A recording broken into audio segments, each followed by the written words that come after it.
ఇది జరుగుతున్న వాస్తవాలు. ఓకే, రైట్ అండి. రమణారావు గారు, మీరు ఇందాక మనం మొదటి నుంచి చెప్తున్నారు ఈ తెలంగాణ ఇంపాక్ట్ అయితే ఏపీలో ఉందని.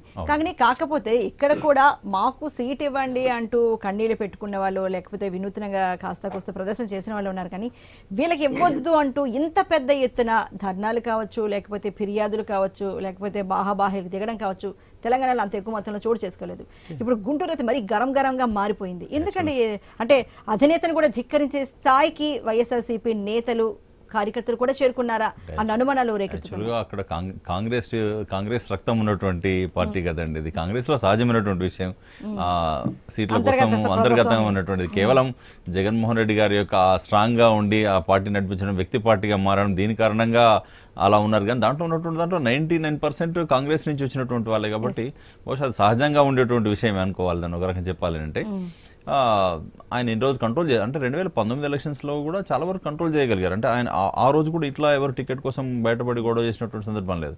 ఒక ముఖ్యమంత్రిగా ఉండి బలమైనటువంటి పార్టీగా ఉండి ఇప్పుడు గొడవ జరుగుతుంది అంటే సహజంగానే వీక్ అయినట్టుగా మనకు స్పష్టంగా కనిపిస్తుంది. అది అంటే దాచాల్సినటువంటి అవసరం లేదని మార్పు చూసుకుంటే మొదటి 11 మందిని ప్రకటించారు. వెంటనే ఒక 2-3 రోజులు వస్తుంది అనుకున్నది ఇప్పటి వరకు రాలేదు. ఆ ధైర్యం కూడా జగన్మోహన్ రెడ్డి చేయలేకపోతున్నారు.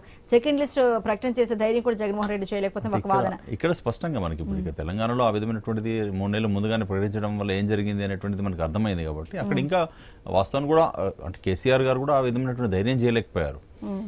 మార్చకుండా ఇంకా పార్టీని ఎట్లా ఇంప్రూవ్ చేయడానికి అవకాశం ఉంటుంది, నా చరిష్మా తోటి ఇంకేమైనా స్కీమ్ ఇంకేమైనా మాట్లాడడం కారణంగా ఇంప్రూవ్ అవుతుందా.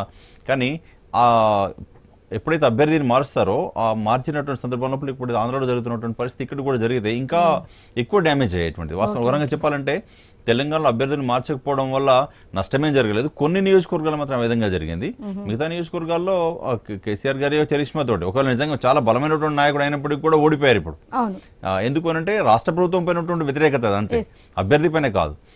గెలిచినటువంటి చోట ఎలా గెలిచింది ఆ మాత్రం కూడా బీఆర్ఎస్ ఎందుకు గెలిచింది అంటే బికాస్ ఆఫ్ బీజేపీ యొక్క ఓట్లు చీల్చడం వల్ల మాత్రమే గెలిచింది తప్ప సుమారు 63 నియోజకవర్గాల్లో 25,000 ఓట్ల పైన భారతీయ జనతా పార్టీ చీల్చడం జరిగింది. సో దాని కారణంగా మాత్రమే అక్కడ బీఆర్ఎస్ గెలిచింది. కేసీఆర్ యొక్క చరిష్మా తగ్గడం వల్ల మాత్రమే. అలాగే అక్కడ పరిస్థితులు కూడా మారినట్లయితే ఒకవేళ జగన్ యొక్క చరిష్మా తగ్గినట్టు స్పష్టంగా మనకి ఇప్పుడు అట్లా కనిపిస్తోంది. అదే ఈ విధంగానే చరిష్మా తగ్గడం అనేది ప్రజల్లోనా లేకపోతే పార్టీలో ఉన్న ఎమ్మెల్యేలు మంత్రులు వాళ్ళలోనా?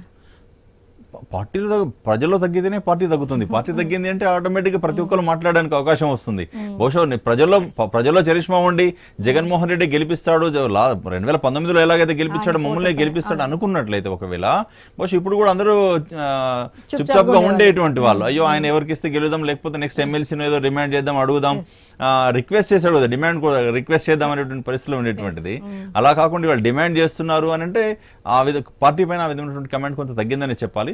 దాని కారణం ఏంటంటే ప్రభుత్వం పైన వ్యతిరేకత స్పష్టంగా ఈ మధ్య కాలంలో కనిపిస్తుంది, పెరుగుతున్నట్టుగా కనిపిస్తుంది.